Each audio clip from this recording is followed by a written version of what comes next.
It's exactly 5 a.m. and I'm up because I want to film this next laundry vlog, which is a long-ass video vlog. It's just basically a long-ass vlog where I just talk and talk. I often try to give you some scenery, but just my thoughts about something that happened today. As you can tell by the title, today's topic is racism. And a new experience I had last night, or yesterday, early evening. And I want to tell you about that. And what better place to tell you about that incident than at the scene of the crime. And that's where we are headed right now at 5 a.m. in the morning. To get to this place, we have to go through my favorite tiny little road in my neighborhood, which me and my kids called Kalakaua Road because there is a naked statue on this road. And as if you speak Spanish, you'll know that Kalato means naked. And someone put her here a couple years ago. That's why we call it Kalakaua Road, because they know the word Kalato. Okay, so this is where it happened. Looks like this place is overtaken by crows and cats, which is interesting. Yeah, it happened right here. Okay, let's talk. What are you doing, buddy? Huh? You guys staying dry? Yeah, it rained. I brought my umbrella just in case it starts raining on me. Oh, look at that. That's an important thing to see there. See that soccer ball there? That's what started all this. Before we get started, first you have to understand two events that happened a couple months, well, starting a month ago, involving this soccer ball. This soccer ball here, and I'm pretty sure it's the same ball. I'm not exactly sure. I'll have to go back and check the video, which I will show you in a minute. But this tree here, which is not an incredibly tall tree, this is, you can see the bottom branches here. There's another, you can't see here, but there's another soccer ball up there. And that particular soccer ball that I just showed you was up in that tree about a month ago before we went to Hokkaido. It's 5 a.m. now, 5:06. And we were here playing with my kids, and some kids got their soccer ball stuck up in that tree. And their moms were here too. There were two moms and a bunch of kids. And me being whatever, I thought, you know what? I'll try to get the soccer ball out for them. So I did.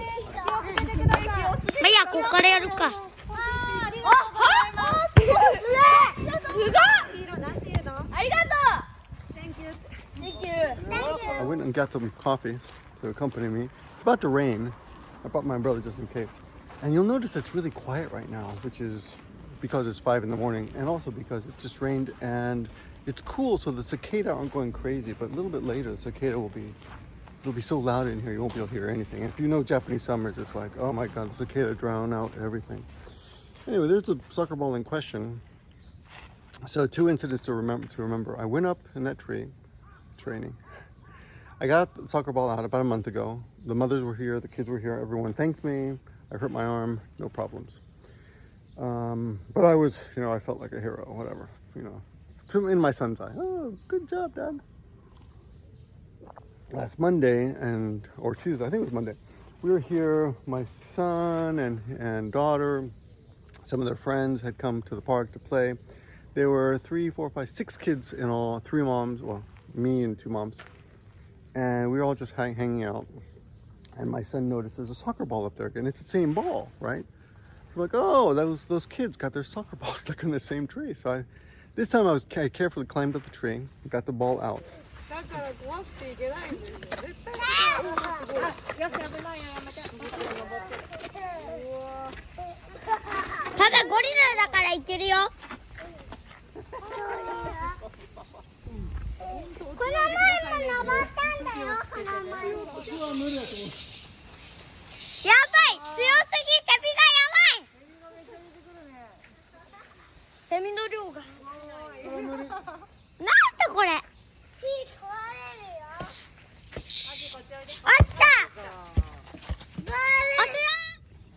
And no problem. We kicked the ball around a little while. I tend to pick up things whenever I'm riding my bicycle around Nagoya. I find things sometimes, little things like I found a Snoopy doll. Good luck. What's it called? I don't remember what it says. Like good luck, Charlie Brown or something. You know, just little fun things. Take them home, wash them off, play with them a little while. Let the kids, you know, play with them. They're just whatever I find.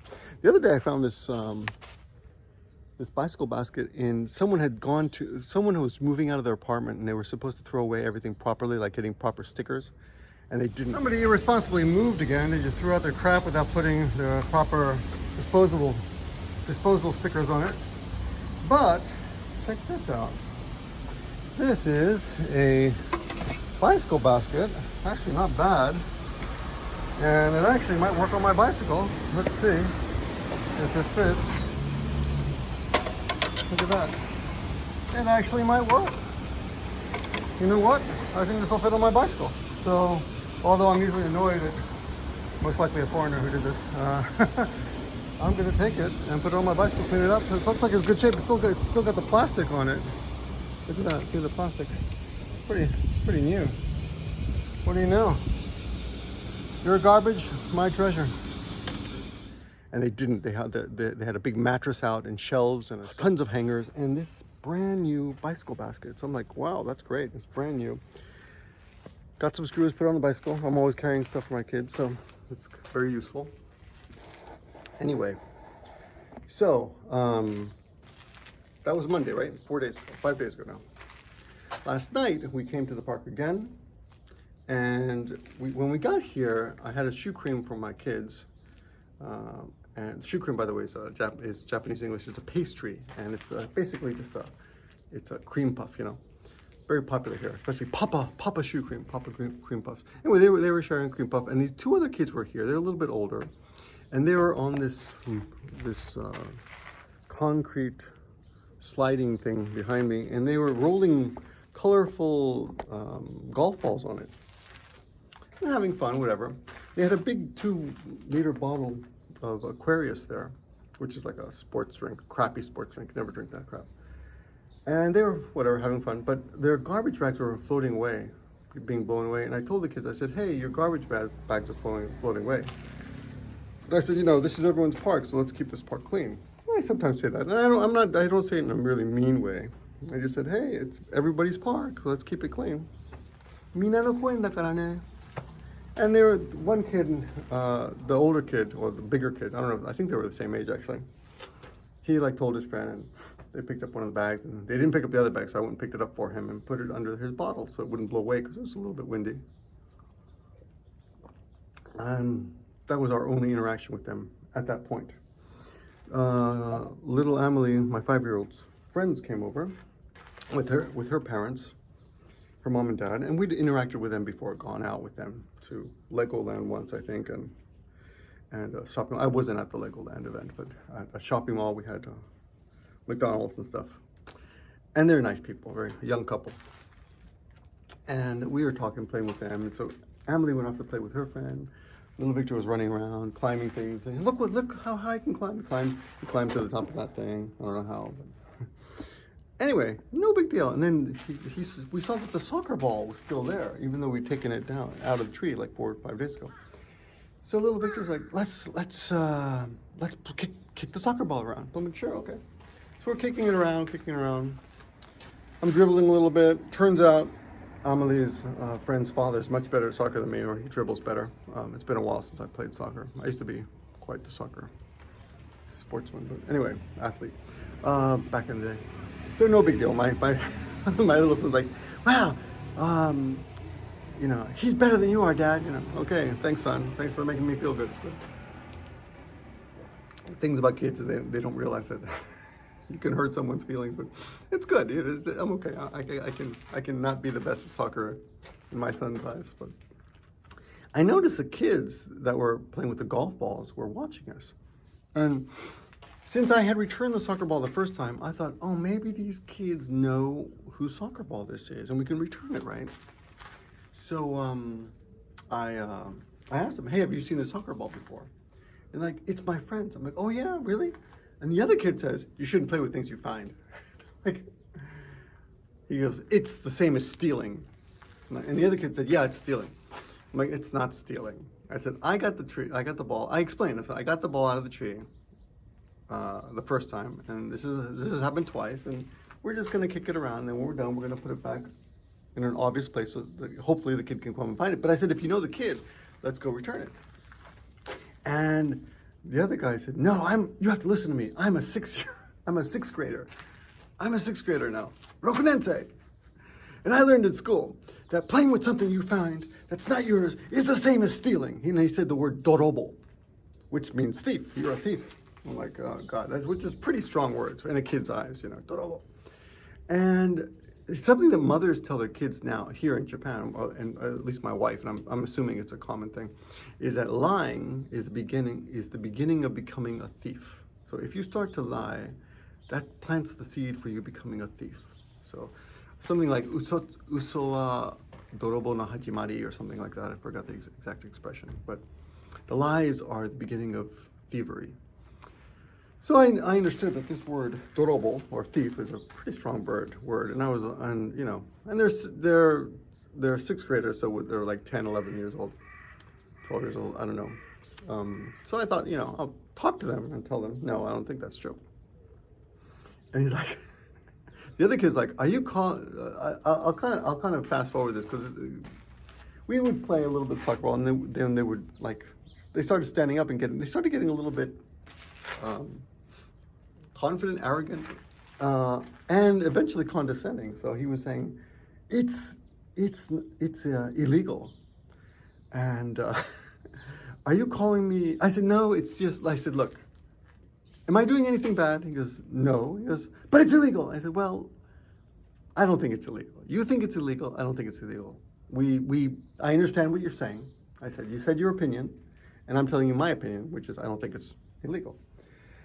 He goes, oh, are you calling me a liar? I said, I'm not saying you're a liar. I'm saying we just disagree about what I'm doing is bad. And I don't think the kids who own this ball would mind, since I saved the ball for them in the first place. And I said, for example, I was wearing a Hawaiian shirt yesterday, so I said, for example, this shirt, Hawaiian shirt. What do you think about this shirt? I was expecting him to say it's not a cool shirt. I asked him, do you think it's a cool shirt? I expected him to say it's not a cool shirt. But the other kid was like, aloha. And by the way, in Japanese, it's an aloha shirt, not a Hawaiian shirt. They say aloha shirt. But the little kid now, the bigger kid who started the whole, what you're doing is wrong conversation, he'd become kind of friendly. But the littler kid who was wearing a black and white striped shirt, he was getting aggressive. And he said, oh, so you're calling me a liar? I said, I'm not calling you a liar. I'm just saying, you said your opinion, and I've said my opinion, and now we're finished. This conversation is over, okay? So just let it go. We're gonna kick the soccer ball a little bit more, then we're gonna put it back where we found it, over there, where I put it on Monday, and then we're gonna go home. He's like, oh, so you're saying I'm an idiot? He said, ja, watashi wa baka te itteru no. So he said the word baka, which means idiot, of course. And then I said, whoa, this is escalating, right? So I told the other kid, I said, wait a minute. I said, hey, did I say baka? I never said baka. I said, did I say, the other kid was like a witness. Like, I'm trying to be logical with 10-year-olds. Which, apparently kids learn to be logical at the age of 7, so it's not unreasonable for me to expect them to be somewhat logical. In fact, when my son turned 7, my father said, oh, you're lucky now he's going to be logical. But I guess it doesn't work that way. So I said to the other kid, did I say baka? I didn't say baka, did I? And I'm still kind of smiling and half laughing because the kid is so confident about me being a criminal. Well, I'm obviously not a criminal. I'm in a park with other kids and other parents, just kicking the ball around. And the older kid concedes, yes, he did not say baka. That's true. He's quite the logical kid, but the other kid is getting more and more arrogant. And he's saying, he goes, you want me to call the police right now? I said, yeah, go ahead, call the police. But they don't have a phone. I'm like, call the police. I said, look, I didn't do anything wrong. I even got the ball out of the tree. I have a video to prove it, because I did video both incidents. Because I video pretty much everything. He goes, oh yeah? Okay, show the video. But the way he said it was like in a really arrogant, condescending, demanding way. And then I got a little pissed off. I'm like, no, I'm not going to show you the video. I don't have to show you anything, okay? I said, look, we're just kicking the ball around. We're playing with the ball. And the other father came over and said, is there a problem? Is that your ball? And they're like, no. No, but because he goes, it's my friend's. He goes, well, what's his name? He goes, oh, I don't know his name. Well, do you know where he lives? Oh, I don't know where he lives, but it's his friend. Right? So they were giving a shit about a ball that they claim they had some kind of, right to, but just because they knew the friend, but they didn't really know the kid.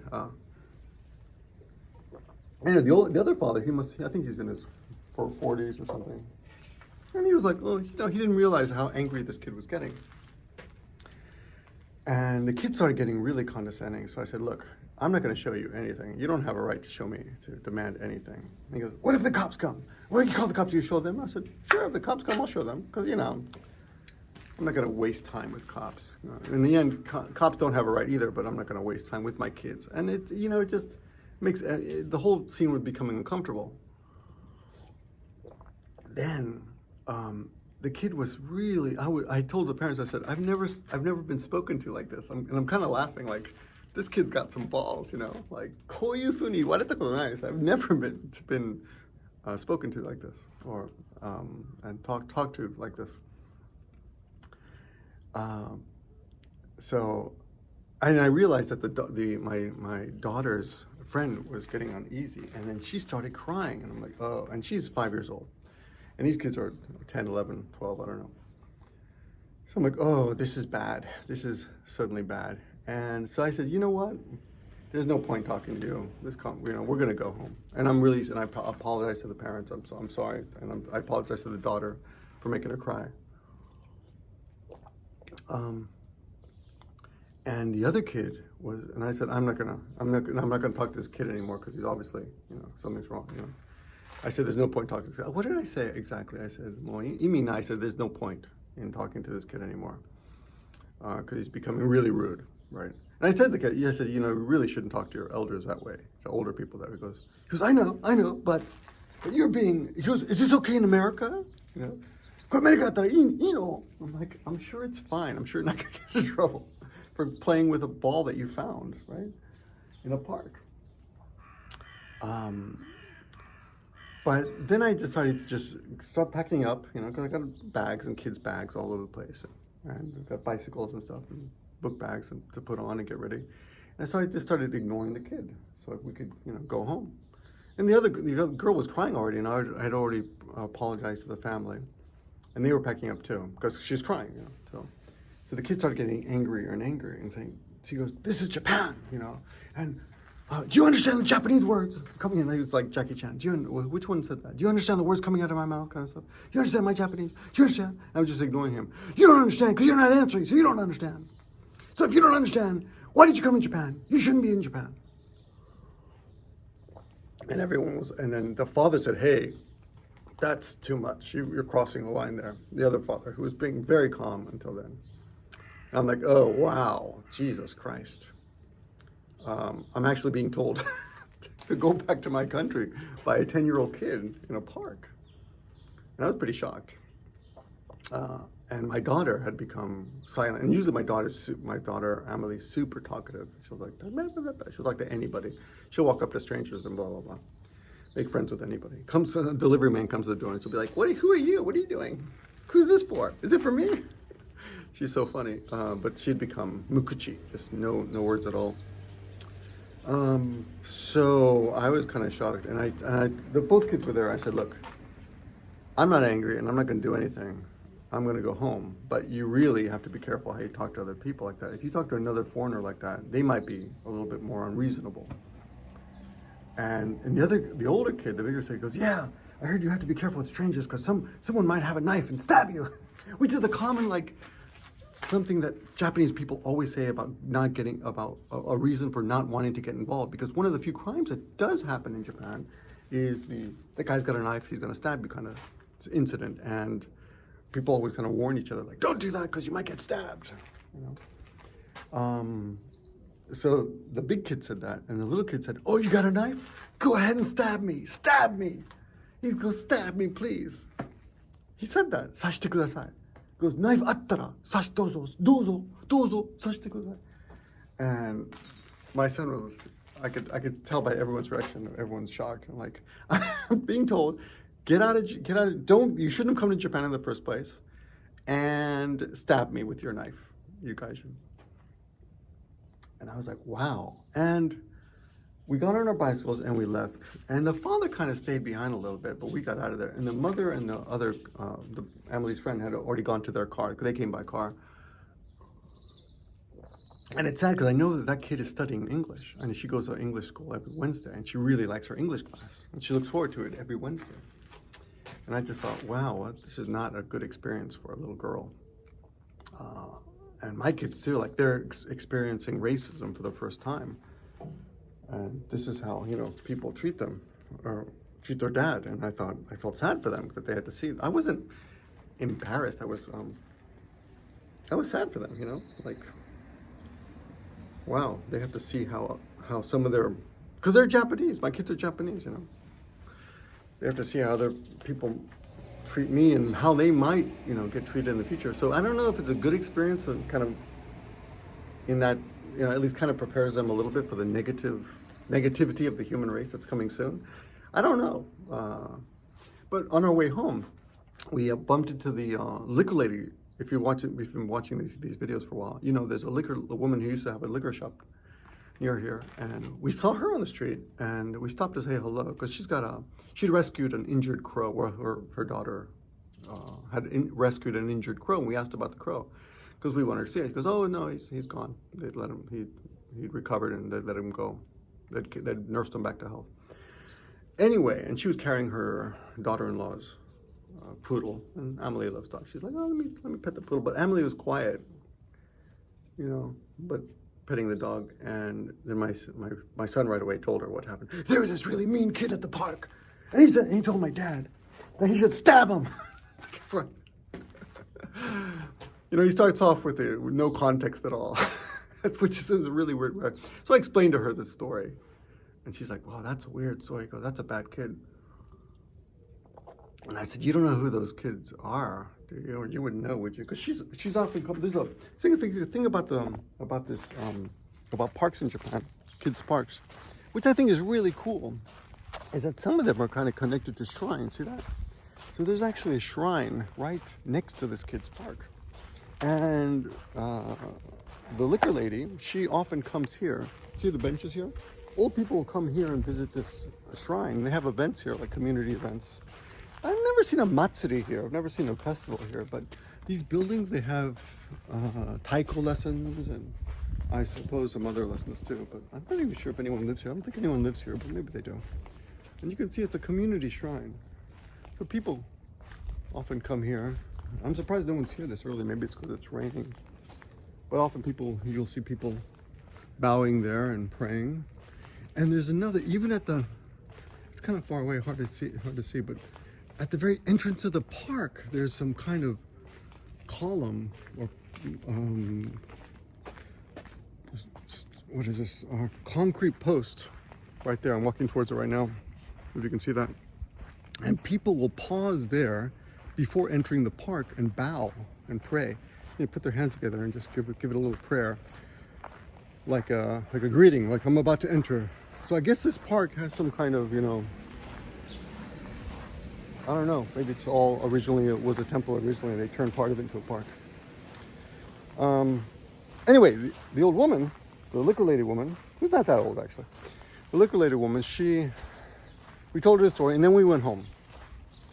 but my daughter is funny. She's like, "Before we go home, Pop, I'm going to stay here and play at her house, okay? I'm going to play at this house." She didn't even say the woman's name. She goes, "I'm going to play at this house and then I'm going to go home." I said, "No, you're not, because it was past 6. So I'm sure she has dinner to get ready." So, and she did. I'm sure the woman doesn't mind having the kids come in and play sometimes, but it wasn't the time for it. But then as soon as we got home, it was like a few minutes later, I was putting away the laundry. My wife was working late that day, yesterday. So we're putting away the laundry and get a phone call, and it's the liquor lady woman. And she says, "Oh, I went to the park, but it was empty. Nobody was there. Only one old woman." So she had gone to the park to spy, to see if she could figure out what kids, who those kids were. And I don't know how this idea came about, but we thought, oh, apparently one of the kids goes to the same school as my son, and he's in the 6th grade, and my son has seen him before. And my son is kind of known because he's got the Gaijin dad, and I'm really friendly. So I walk in like, hey, everybody. And everyone knows, oh, that's Victor's dad. And there's no problems. Like, nobody bothers him. No.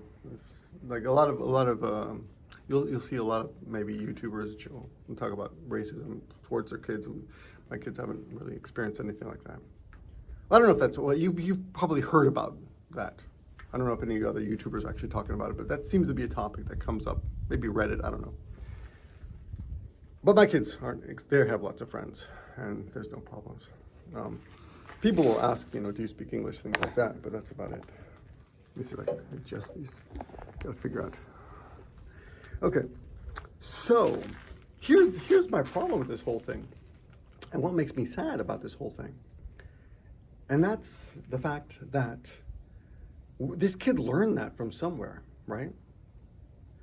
So even if we were to have problems with a kid in the future by coming to this park, and I don't remember ever seeing that kid before. He seemed like a shy little kid in the beginning, but then he got super arrogant. It's just amazing. Just the condescending way he was talking to me. I've never been spoken like that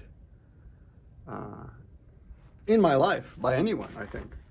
Except maybe my parents when I did something bad and probably deserved it. Like, who do you think you are kind of thing. But that's how this kid was talking to me. It's pretty surprising. But even if it happened, even if we were to have problems, what could I do about it, Like, I couldn't talk to this kid's parents because, like, my wife, I got home yesterday, and my wife wasn't home yet, so I gave the kids a bath, and when my wife came home, the kids were still in the bath, and I told her, I said, listen, something happened today at the park, and I want you to hear about it from the kids directly before I tell you anything. And the interesting thing was, as soon as we got home and we put away the laundry, my son got out a big piece of paper and he wrote a story about what happened, and he drew pictures, and by himself, like completely. I didn't tell him to do anything, and he did this all on his own. He was just motivated to write the story down. And in the story, he wrote like this jerk kid said something mean, and then he drew a picture of him, and he was like a devil. He had little horns and shit, like a typical Matsuri, festival devil. And that was the kid. And then he drew pictures of me, of himself and his sister and me, and we were like normal. I'll show you a picture in this video. I'll put the picture there. But I think he said something about the kid being kuso, which is shit. My wife told me you can't say that. That brings you down to this level. So I won't show you that video, but I recorded a 24-minute video of the kids just telling their version. Well, the first part is the kids telling their version to my wife, and she's listening, and then I tell her as I remember it, and I tell the kids, feel free to jump in and correct me. But my kids are 5 and 7, so they would say things that are completely unrelated, like Minecraft references and how. Don't worry, Mom, I'm going to go back there with all my friends. And he starts naming all his friends in his class. And how he's going to go back. I'm like, what are you doing? You going to make a gang to beat up on this kid? He goes, yeah, don't worry, we'll take care of this kid. I think he got that from Battle Cats or something. I don't know where he got that one. But what makes me sad about this whole thing is, my wife mentioned, he goes, well, we can always talk to the kids' parents, probably. Someone left their coffee can. I'm going to throw it away now with my cans as well. Virtue signaling. No, I just don't like litter. I'll try to keep the park clean if I can. So she said we can go talk to the kid's parents, but I'm like, I don't think that's gonna work, I mean, if the kid obviously learned that from somewhere. And the older kid was reasonable. Like, the older kid knew not to behave that way. I mean, he told me he thought what I was doing was wrong because he had learned it in school. And I guess they taught kids, don't play with things that aren't yours, because that's the same as being a thief. Is probably some kind of lesson they learn in school, which I really doubt is true. I really doubt you get arrested for playing with something you found in a park. But the kids were pretty sure that was true. It seems completely unreasonable, but probably like literally. Oh yeah. When the kid was yelling at me for being a criminal, he was saying hanzaisha, I said, and I looked behind him, and then his paper cups had fallen his paper cups and plastic bags had fallen onto the ground. I said, well, talking about littering, I mean, I don't think playing with the ball is littering, but I don't think playing with the ball is illegal, but you're definitely littering now because your cups are all over the floor. And that's littering. That's illegal for sure. And the other kid was, yeah, that's illegal. The other kid was like a judge. It was funny. But the little shit kid, and I shouldn't say that, but the little impolite kid, the little rude kid, he really had it in for me, man. He really really laid into me in a way that left me befuddled. Like, now there's old people now in the shrine now. They're coming to pray, and they're polishing. So one old woman is like rubbing one of the statues there. Anyway, my point is simply, wow, this happened to me, and I shouldn't have responded to the kid at all. As soon as he said, what you're doing is legal, I should have said, yeah, you're right. Because in retrospect, being logical to a kid and treating the kid like an adult was a mistake. But I often feel like you should just treat kids, with a little respect and give them a real answer. But I guess I was wrong because at the time I didn't realize how unreasonable the kid was going to be. And I didn't realize he was filled with that kind of racism or xenophobia, whatever you want to call it. I saw a video the other day of some kid standing outside of a church yelling at women saying, you're dressed like a prostitute, and the King James Bible says all women are prostitutes and blah, blah, whores. And the kid had often been, and I think that was a 7-year-old kid.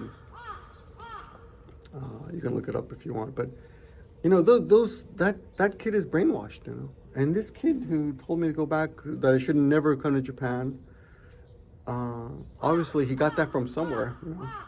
He picked that up somewhere. Maybe from his dad at home. Maybe some casual comment that he threw out at dinner time. Who knows? Or maybe the kid had, I have no idea. Maybe the kid has no dad. Maybe this had something to do with jealousy. Maybe the kid has no father at home. There are a lot of I do hear about a lot of single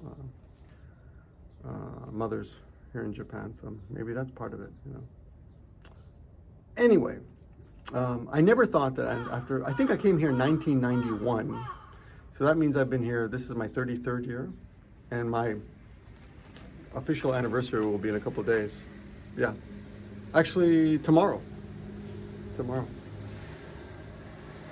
I've been told once, in a bar, go back to your country, once, that I remember. And I'm sure I've been insulted before. Once this drunk guy outside of a convenience store yelled at us for being, me and my buddies were buying something, and he yelled at us for being foreigners. But I don't think I've seen such a clear, but at the same time, something I probably shouldn't worry about too much because it's just a 10-year-old kid. But I gotta say, it troubles me most of all. The first two cases where alcohol was involved. Like a woman in a bar told me to go back to my country, and a drunk man in a convenience store said something rude. I don't remember what it was. It was years and years ago, like literally, like about 30 years ago. But this really, in a way, cut deeper because it's in front of my kids, in front of my kid's her friend's parents, disturbing the peace of this park, and our playtime. And exposed my kids to racism for the first time. So I definitely don't feel good about it. But I'm not, in retrospect, I shouldn't have said anything. And I shouldn't have gotten involved, I guess that's why people keep to themselves here. Friction, man. Human interaction naturally leads to friction. So there you go. But I wanted to share this with you. I don't have any big, lessons to tell you from this, except that I probably shouldn't have got involved with a kid at all in the first place. It's ridiculous for me to be talking to a kid as an adult and trying to be reasonable with him. I was stupid, I guess. Was I? I don't know. But you know what? I'm going to treat my son like that. I'm going to tell, when my son asked me a question, I saw something in the newspaper just yesterday. Christina Ricci said that Johnny Depp told her what homosexuality was when she was 9 years old. And I don't think we've come to that conversation yet exactly, but apparently Johnny Depp's answer was, oh, homosexuality is when a man wants to have sex with other men, and when women want to have sex with other women. And that was it. It's a simple, direct explanation. And yeah, I don't know. I'm going to treat my kids like that. I'm just going to be direct and treat them I'm going to give them the respect of giving them direct answers and real answers, not bullshit answers. About things that are important like that. Like, oh, they want to play that there's still ghosts around and things like that. I don't really push that narrative too much. Or Santa Claus, let them believe in Santa Claus a little bit longer. Maybe that's hypocritical of me, I don't know. But anyway, this has been my long-ass laundry vlog. I hope you got some laundry done. 32, 3 years in Japan, but I'm still learning stuff. But my wife was really cool about it. And you know what I did is I ended up calling Amelie's friend's dad, because I have him online, you know. I called him and we put him on speakerphone and we talked to their family, with my family. We said, hey, we just want to tell you that I apologize and I'm sorry for making your daughter cry. And we feel bad about that. That's really the worst thing. I really shouldn't have ever talked to that kid, but I had no idea he was going to be so unreasonable. And I've never had that kind of conversation before with anyone, especially a kid. So, and he was like, the father said, yeah, there was something wrong with that kid. Yeah, apparently the father stayed behind a little bit. Yeah, that's what it was. He stayed behind a little bit. So I asked him, I said, well, you stayed behind, did you find out anything, or what did you talk about? And he goes, yeah, the kid apparently his pride was hurt because I started to ignore him. And that's when he started yelling, like, oh, you don't understand my Japanese. Oh, you're ignoring me. That means you don't understand. That means you should never have come to Japan. That's when things escalated, but at that point he'd already started becoming unreasonable though. But the whole, stab me, go ahead, stab me kind of thing was amazing. And the kid was like literally like that tall. I mean, he's a tiny kid, I gotta tell you though, I was impressed with his guts, But the father said, the kid, something wrong with the kid. But he was insulted. He thought that you shouldn't have been playing with that ball. That it was a matter of justice. It was unjust to be playing with that ball. So my wife kind of understood that, because I guess they do teach kind of ethics to kids here in school, which I don't know if they do in the States. I have a feeling they don't, but they teach you, in the schools, they basically, you could call it brainwashing, whatever, but I think they have a kind of general, because Japan is a monogamous society, pretty much all the schools basically teach a very general, similar ideas about what is just and what is true and what is right and what is correct, which I don't think you get in the States. I think the States is much, you have teachers teaching many different things. I've heard stories about teachers teaching students that Trump is still president and that this is right and that's wrong. The variation of ethical lessons in the States is much more colorful than it is in Japan. But in Japan, basically kids are taught, if you find something, turn it in. Even if you find like a 10 yen, you got to go to the police and turn it in. Like kind of ridiculous things like that. And I teach adult students. I always ask them, what would you do if you found 1,000 yen like on the ground? Like, I just keep it. There's no point. Well, if I found a wallet with money, I would return it. But if I just found money on the ground, I would just keep it. But kids are taught, if you find money on the ground, you got to take it to the police. Things like that, which is just kind of ridiculous. I think. Because I'm a criminal. Okay. Thanks for watching, guys. I've gone on long enough. I hope you enjoyed this. And talk to you soon. Hope to talk to you soon. If I'm not in jail. Gimmeabreakman, give him a break because he sure deserves one. And when he's back from his break, you'll see his marks made.